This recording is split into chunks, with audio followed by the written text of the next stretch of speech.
Hello बच्चों, let us read the given question. Question बोल रहा है a neutron collides head on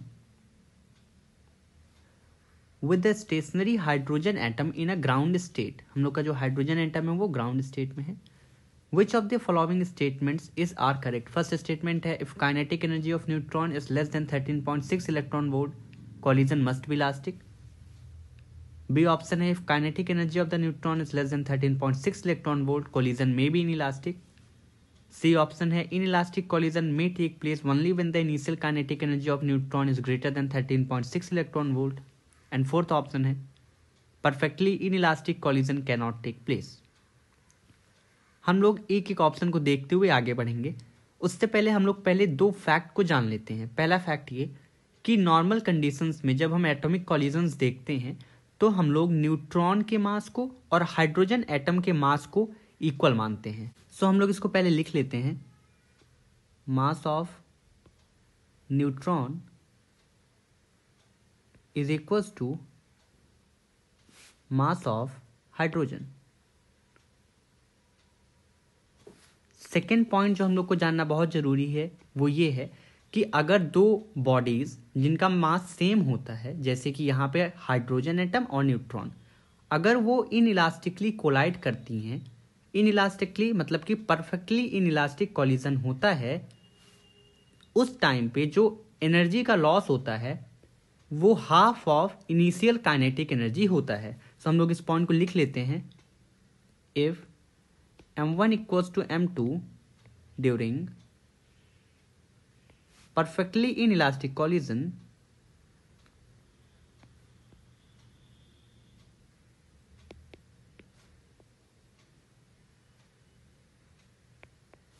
अगर ऐसा होता है then maximum loss of energy is equals to half of initial energy, basically initial kinetic energy जो particle के पास होती है। अब हम लोग अपने पहले ऑप्शन पे आते हैं। अब हम लोग अगर पहले ऑप्शन से देखते हुए चले तो हम लोग ऑप्शन ए को देखते हैं। ऑप्शन ए कह रहा है if kinetic energy of the neutron is less than 13.6 electron volt collision must be elastic. अब यहाँ पे लिखा हुआ है that collision must be elastic. जो कॉलिजन है वो इलास्टिक ही होना चाहिए। तो हम लोग इसको अच्छे से समझते हैं। पहले कह रहा है कि न्यूट्रॉन है जिसकी की जो एनर्जी है वो 13.6 इलेक्ट्रॉन वोल्ट है। तो हम मान लेते हैं कि जो न्यूट्रॉन के पास एनर्जी थी वो 13.6 है। अगर हम पता करें कि मैक्सिमम एनर्जी लॉस कितना हो सकता है, maximum energy loss can be, तो ये हाफ ऑफ 13.6 हो सकता है, क्योंकि मैक्सिमम हम मान लें कि अगर 13.6 एनर्जी भी है so this is half into 13.6, so this will be 6.8 electron volt. मतलब कि 6.8 electron volt maximum energy loss हो सकता है अगर इनइलास्टिक कॉलिजन होता है तब। लेकिन अगर 6.8 इलेक्ट्रॉन वोल्ट एनर्जी का लॉस हुआ तो फर्स्ट पॉइंट, ये एनर्जी कभी भी हीट के फॉर्म में तो रिलीज हो नहीं सकती। क्यों रिलीज नहीं हो सकती? क्योंकि एटम्स इतने छोटे माने जाते हैं कि उनमें कभी भी डिफॉर्मेशन नहीं लाया जा सकता। सेकंड पॉइंट, अगर ये एनर्जी लॉस हुआ तो सेकंड ऑप्शन ये है कि हाइड्रोजन उसको एब्जॉर्ब कर ले, लेकिन हाइड्रोजन को मिनिमम 10.2 एनर्जी चाहिए होता है अपने ग्राउंड स्टेट से n equals to 2 energy state में जाने के लिए। लेकिन यहाँ पे मैक्सिमम एनर्जी तो 6.8 ही लॉस हो सकती है। इसका मतलब कि ये एनर्जी किसी काम की नहीं है। दैट मीन्स कि परफेक्टली इनइलास्टिक कॉलिजन नहीं हो सकता। अगर परफेक्टली इलास्टिक कॉलिजन नहीं हो सकता तो ये कॉलिजन इलास्टिक ही हो सकता है। सो जो हम लोगों का फर्स्ट ऑप्शन है वो बिल्कुल सही है। सो हम लोग इसको मार्क कर लेते हैं। हम लोग का फर्स्ट ऑप्शन सही है। किस केस में? अगर हम लोगों की जो एनर्जी है, इनिशियल न्यूट्रॉन की एनर्जी, वो 13.6 इलेक्ट्रॉन वोल्ट से कम है। अब हम लोग सेकेंड ऑप्शन पे आते हैं। अब अगर हम लोग बी ऑप्शन को देखें, if kinetic energy of neutron is less than 13.6 electron volt collision में बी इनइलास्टिक। तो कॉलिजन कभी भी इनइलास्टिक तो हो ही नहीं सकता। अगर हम लोग बी ऑप्शन लिखें, inelastic not possible, inelastic not possible because maximum energy loss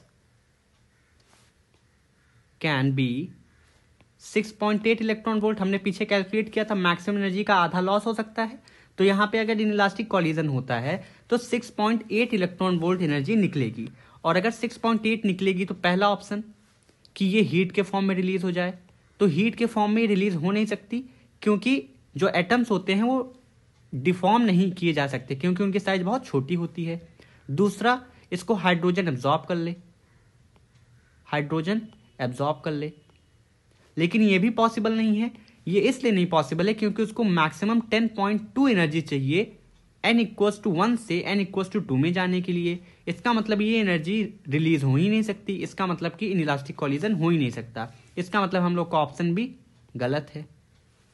option C पे आते हैं, इनइलास्टिक कॉलिजन में take place only when initial kinetic energy of neutron is greater than 13.6 electron volt. C option भी गलत है। हम लोग देखते हैं सी ऑप्शन को। C option wrong. क्यों गलत है?